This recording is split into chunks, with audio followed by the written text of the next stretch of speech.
Welcome to amipal, the #1 place on the internet for the sweetest of Amiga content. Now today I'm going to talk about the CD32 again, since I'm on a bit of a CD32 boom. The reason why is because I reviewed the last video I made, and one of the things that was rapidly apparent was just how awful the composite output of the CD32 is. And I expect it would probably be the same for any other Amiga or any other machine that outputs the composite. It's just not a good signal. Now the reason why I did that is because I had a converter block for composite and left and right audio that would connect to SCART. Now the reason why I did that is because my television, all it has is HDMI and a SCART port. The CD32 does not have an RGB out port in the same way as an A600, 1200, 500, all of the rest of the Amigas. So you can't take that nice clean RGB signal without doing some serious expansions to the CD32 from the expansion port in the back. Another way around it, on the other hand, is to use an S-Video cable. I have an S-Video cable, but no S-Video port into my TV. So there is the dilemma. So I had a bit of a look around online and I managed to find this. Now this is a converter block very similar to the one I already have. This one came with my PlayStation 2, so it was a bit of a lifesaver actually. But one thing you'll notice on this one is that it actually has an S-Video input to it. It'll also do composite, but it does S-Video and audio. And unlike the PS2 converter block, it actually has a full SCART output to it, not just the pins that are needed. So my hope with this was to be able to put S-Video in, and then for my television to accept that signal and give me a better image. Let's take a look. Let's start with Piernas Chef in Out to Lunch. Lovely little platformer. Okay, S-Video's on the left, composite on the right. You can see straight away the ghosting in the lettering and the horrible artifacting going across the screen. Now I have recorded the screen again. Focus has not changed, so you're seeing it as I saw it. You can instantly see that the S-Video signal is just so much clearer. Those pixels are sharp as hell. You can cut yourself on those pixels. If you glance in the background, for instance, there's some dithering and some tree detail in the background that it just kind of goes to mush on the composite version. But on the S-Video version, they are clearly trees. You know, they're not just kind of indistinct clumps. So that's good to see. I'll also say I think the colour definition comes through a bit better on S-Video. Might not be able to see it so much on this, but maybe a later example I'll point it out. Any ghosting of the sprites you see is just because of the frame rate I filmed this at versus what the screen is actually displaying, so don't read anything into that.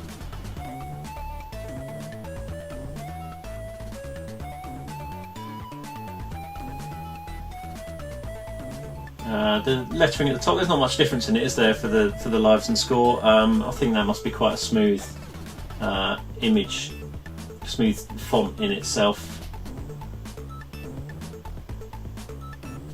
I do enjoy this game. It's a good example of a simple platformer, small sprites, not a massive level to play over. You just have to get the food back to the cage at the bottom, as you always do when you go shopping. Now he's done. Oh. Right, my second example is Liberation Captive 2. This is the CD32 version, of course. So it's got a bit of speech and some really nice graphics in it. Nice intro. But as you can see, the colour detail on this, I know it goes past a bit too quickly, but it does tend to be a bit smudgy, a bit muddy. You look on the S-Video signal and there's clear delineation between colours. There's no bleed between different parts of the RGB spectrum.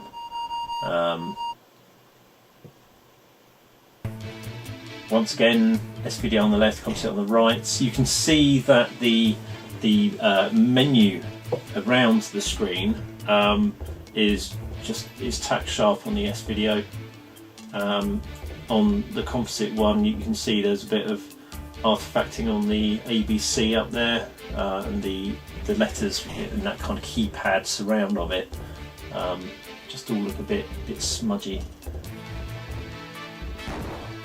I'll admit, where I was playing this on the Composite version, after a time I started to get a bit of a headache. I think the combination of all those colours and the just general non-sharp display just started to affect my eyesight a bit. Gave me a bit of a headache. So if anything, the benefit of additional sharpness should at least stop me getting a headache and allow me to play CD32 games for longer, which can only be a plus.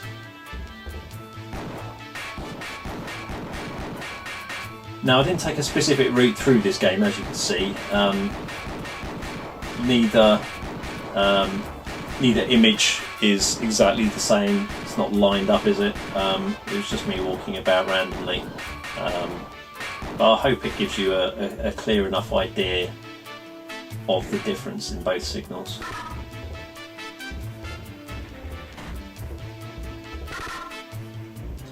I've recorded quite a lot of footage for this, but I think we'll probably skip ahead to the third game, the third example.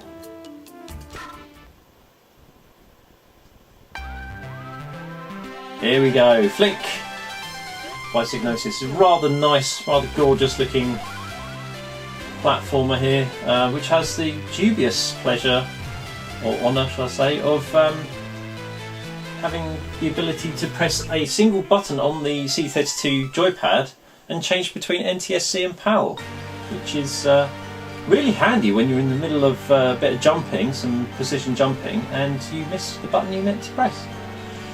So once again, SVDO on the left, Composite on the right. The difference is clear as day in this example, I think. I mean, look at Flink on the right, he's blurry as hell.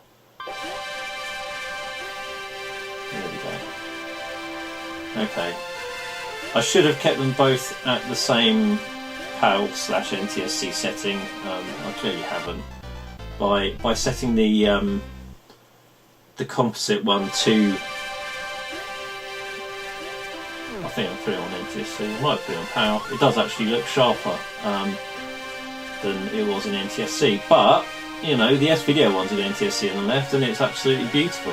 And just check out those backgrounds. Anyway, you've seen enough. Let's not continue this any further. On to the roundup. As you can see from the examples that were shown, the SVDO output is strikingly better. I mean, it is night and day, isn't it? It's sharper, it has better colours, everything's just very much, I'm not even going to count anymore, just better defined. It gives a much cleaner signal, a much better image. One that you'll probably be happy for me to actually show you, rather than the smeary, almost ham effect. By ham I mean hold and modify, as in Amiga. Never mind. SVDO is better than Composite, clearly. So I will carry on using that, and this can go back to my PS2 because PS2s don't have SVDO out. I'll put a link to that fell over. I'll put a link to this from where I bought it. I think I got it off Amazon for like £6 or something. If I can't find the original link, I'll just give you a generic link, but they should pretty much all do the same. The one thing you need to look out for is that it's got SVDO in and it has all the ports. Now, one word of warning, my television supports an SVDO signal through the SCART socket. Not all televisions will do that, but you know, if you're only paying like £5 for one of these, you're not really losing much to try. I'll see if I can find any technical specs for it and put it in the link description. But my TV's a Sony. It's a 42-inch. It's about 5 years old now, I think. So, I mean, even if your television has a SCART socket, because a lot of them don't these days.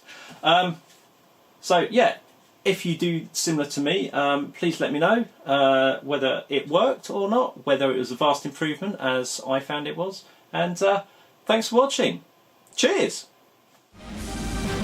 Hey guys, welcome back.